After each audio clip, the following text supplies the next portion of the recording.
और अब हम आपको पटना से आई एक खबर दिखाना चाहते हैं। इस खबर को देखने के बाद आपके मन में वैसे ही सवाल उठेंगे जो सवाल महाराष्ट्र के पालघर में साधुओं की हत्या की खबर देखने के बाद उठे थे। पालघर में साधुओं की हत्या पर बड़े बड़े पत्रकारों और बुद्धिजीवियों ने चुप्पी साध ली थी और यही सब लोग पटना की खबर पर भी बिल्कुल शांत बैठे हैं। पहले हम आपको पटना की पूरी खबर बताते हैं। पटना के खाजे कला इलाके में 20 अप्रैल को सनी गुप्ता नामक एक युवक की हत्या कर दी गई थी। यह हत्या उन लोगों ने की थी जो लॉकडाउन के नियमों का खुला उल्लंघन कर रहे थे। हत्या के आरोपी लॉकडाउन तोड़कर सड़कों पर खुलेआम घूम रहे थे। जब लॉकडाउन का पालन करवाने वाले एनसीसी कैडेट्स ने इन्हें रोकने की कोशिश की तो ये लोग भागकर सनी गुप्ता के घर में जबरदस्ती घुसकर वहां छुप गए। जब सनी गुप्ता के परिवार ने इन लोगों का विरोध किया और इन्हें घर से बाहर जाने के लिए कहा तो आरोपियों ने घर से बाहर आकर फायरिंग शुरू कर दी। इसी फायरिंग में 27 साल के सनी गुप्ता को गोली लग गई और सनी की मौत हो गई। पुलिस ने हत्या के आरोपी चांद मोहम्मद को गिरफ्तार कर लिया, लेकिन सनी गुप्ता के परिवार के लिए भी मुसीबतें बढ़ गई। ये परिवार उस इलाके में रहता है जहां मुस्लिम बहुसंख्यक हैं। हालत यह हो गई कि परिवार को अपनी सुरक्षा की चिंता होने लगी और ऐसा डर उसे था कि अब वो अपना मकान बेचना चाहते हैं। यानी ये परिवार अब इस इलाके में रहना ही नहीं चाहता, इतना डर चुका है। इसलिए क्योंकि पहले तो परिवार के इस सदस्य की यानी उनके बेटे की हत्या हुई और फिर उसकी शव यात्रा में भी पथराव हुआ। ये तस्वीरें सनी गुप्ता की शव यात्रा की हैं, जिसमें आप साफ साफ तौर पर देख सकते हैं कि कैसे एक गली से शव यात्रा पर पथराव हो रहा है। हालांकि जवाब में शव यात्रा में शामिल कुछ लोग भी पथराव करने लगे, लेकिन शव यात्रा में शामिल ज्यादातर लोग सामने से पथराव कर रहे लोगों के हाथ जोड़ रहे हैं, उन्हें पथराव करने से मना कर रहे हैं, रोकने की कोशिश कर रहे हैं, रिक्वेस्ट कर रहे हैं। अब इन तस्वीरों में पुलिस की बेबसी को भी देखिए। पुलिस वाले खुद हाथ जोड़ रहे हैं और पत्थर फेंकने से उन्हें रोकने की कोशिश कर रहे हैं। पहली बात यह कि शव यात्रा को अगर पुलिस को सुरक्षा देनी पड़े तो यह कितनी खतरनाक स्थिति है। सोचिए, इस देश में ऐसी स्थिति पैदा हो गई जहां एक शव यात्रा को भी पुलिस सुरक्षा की आवश्यकता पड़े, क्योंकि उन गलियों से, उस मोहल्ले से यह शव यात्रा गुजर नहीं सकती और यह वही मोहल्ला है जहां पर पुलिस घुस नहीं सकती। आपने देखा होगा, हम हर बार ये बात कहते हैं, इस देश में बहुत सारे मोहल्ले ऐसे हैं, इलाके हैं जहां उस शहर की पुलिस भी जाने से डरती है। ये भी वही मोहल्ला है। दूसरी बात यह कि पुलिस वाले खुद कितने लाचार दिख रहे हैं।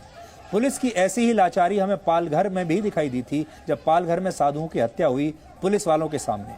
जब पुलिस इस तरह से एक इलाके में बेबस है तो फिर आम लोगों का पुलिस पर भरोसा कैसे हो सकता है। वैसे हम लगातार ये कहते हैं कि इस देश में ऐसे कई मोहल्ले हैं जहां पुलिस भी जाने से डरती है और पटना का ये मोहल्ला भी वही है। हैरानी वाली बात यह है, हैरानी की, कि पुलिस ने उल्टे शव यात्रा में शामिल पीड़ित परिवार के लोगों पर ही लॉकडाउन तोड़ने का मामला दर्ज कर लिया। हमने पटना के इस इलाके से आज एक ग्राउंड रिपोर्ट की है, क्योंकि वैसे तो कोई मीडिया के लोग भी यहाँ जाना नहीं चाहते, यहाँ जाना वैसे भी खतरे से खाली नहीं है, लेकिन हम वहां पर गए हैं। ये वो खबर है जिसे कानून व्यवस्था का मामूली मामला बताकर दबाने की कोशिश हुई है, जिस पर कोई बात नहीं कर रहा। लेकिन आप सब लोग जब ये ग्राउंड रिपोर्ट देखेंगे तो आपको समझ में आ जाएगा कि इस देश में धर्मनिरपेक्षता के नाम पर क्या हो रहा है। एक समुदाय को सताया जा रहा है और दूसरे समुदाय को वीआईपी ट्रीटमेंट दी जा रही है।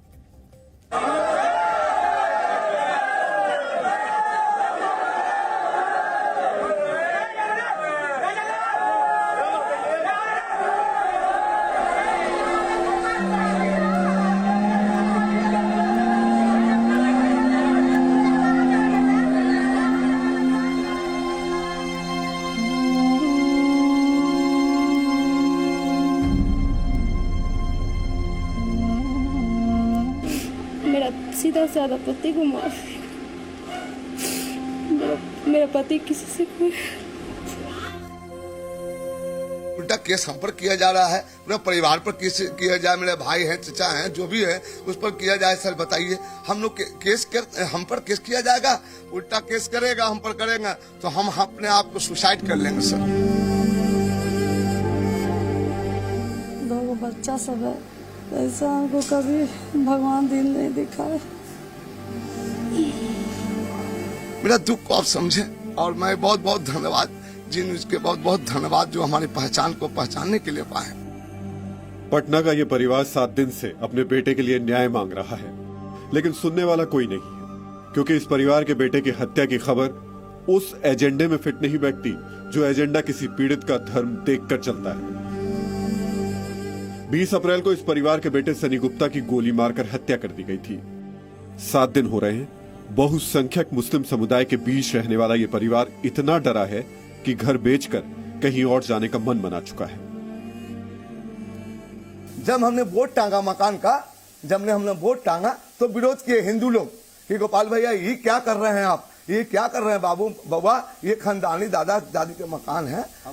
हाँ, हम लोग मकान है। हम कहा बाबू ऐसा है कि हम तो कुछ से मेरा परिवार लोग कुछ नहीं है सर, हमारे पास पूंजी नहीं है सर, हम बेच बाच के सर को हम बसर कर लेंगे परिवार को सर।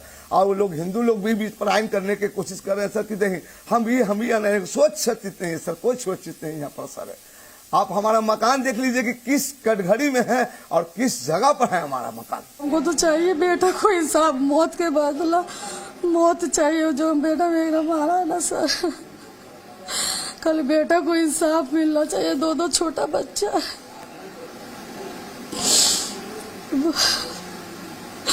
सबसे प्यारा बेटा था मेरा, बड़ा वही था।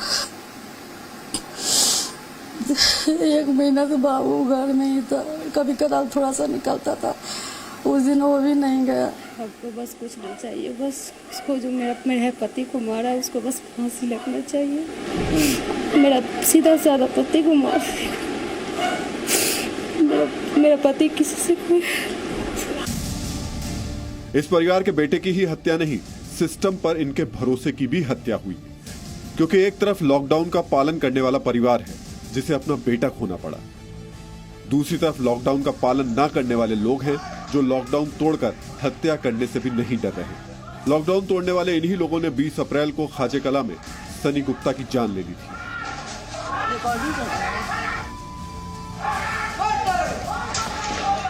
इसी गली में कहा जा रहा है कि एनसीसी के जवान लॉकडाउन को कामयाब बनाने के लिए आए हुए थे और यहाँ पे उन लोगों से झड़प हुई और इसी गली से होते हुए और सनी गुप्ता के घर में ये आरोपी, और चूंकि आपको बता दें कि आरोपी का जो घर है, मुख्य आरोपी और जितने भी लोग पकड़े गए हैं उनका घर यही है, आप देख सकते हैं। और सिर्फ इस पूरे इलाके में काफी कंजेस्टेड इलाका है और मुस्लिम बहुल इलाका है, लेकिन यहाँ पे आप किसी के घर में आप कूलर तक नहीं देखिएगा। और यहाँ पे जो मुख्य आरोपी है उसके घर में 2 एसी लगा हुआ है और कहा जाता है कि जो चांद है, जो मुख्य आरोपी है, उसका आपराधिक रिकॉर्ड है और वो पहले भी आर्म्स एक्ट में वो जेल जा चुका है। रॉबिन हुड मानता था, यहाँ का यही सिस्टम है। जो भी अपराधी रहेगा उसको रॉबिन हुड मानेगा, एगो जाएगा तो एगो पैदा होगा, एगो जाएगा तो एगो पैदा होगा। उनसे मैं बहस हो गया था अंदर घर में। भागने के दौरान वो लोग एनसीसी वाले अंदर घुसे थे, तो भागने के क्रम में अंदर घुसे तो पापा भैया हम लोग उनको विरोध किए थे। तो वो लोग मतलब थोड़ा सा होती हो गया कि तुम लोग पक्ष ले रहे हो, तो उसी दौरान विवाद हो गया। विवाद होते होते हम भैया को हम लोग ऊपर भेज दिए कि भैया से ज्यादा इंसेंटिव हो गया था, तो भैया को ऊपर भेजे। उतने में ये लोग का काम आज खत्म कर देंगे। बंदूक तो लगाए हुए रहता, ऐसे भी सबका बंदूक कोई बड़ा बात नहीं है। जैसे ही फिर भैया सोचा कि क्या हुआ, देखे फिर से मतलब कि मामला पूरा चिल्ला हो रहा था। जैसे ही ताकत वहां से निकला और सामने देख के एकदम सब शार्प शूटर है ये सर, एकदम डायरेक्ट गोली चला दी। अब इस गली में पुलिस का पहरा है, लेकिन पहरे से पीड़ित परिवार का भरोसा नहीं जीता जा सकता, क्योंकि पहले आरोपियों ने लॉकडाउन में खुलेआम फायरिंग करके सनी गुप्ता की हत्या की। फिर जब शव यात्रा निकल रही थी तो इसी इलाके के कुछ लोगों ने शव यात्रा पर पथराव भी किया। हालत ये थी कि शव यात्रा को पुलिस की सुरक्षा में ले जाना पड़ा। शर्मनाक तस्वीर ये कि पत्थर फेंकने वालों के सामने पुलिस हाथ जोड़ रही थी।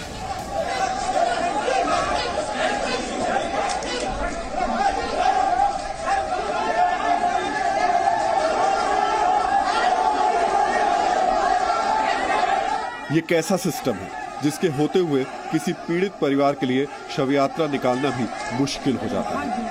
लेकिन बात सिर्फ इतनी नहीं, सनी गुप्ता की शव यात्रा पर पथराव हुआ, लेकिन केस भी उल्टा सनी गुप्ता के परिवार वालों पर ही कर दिया गया।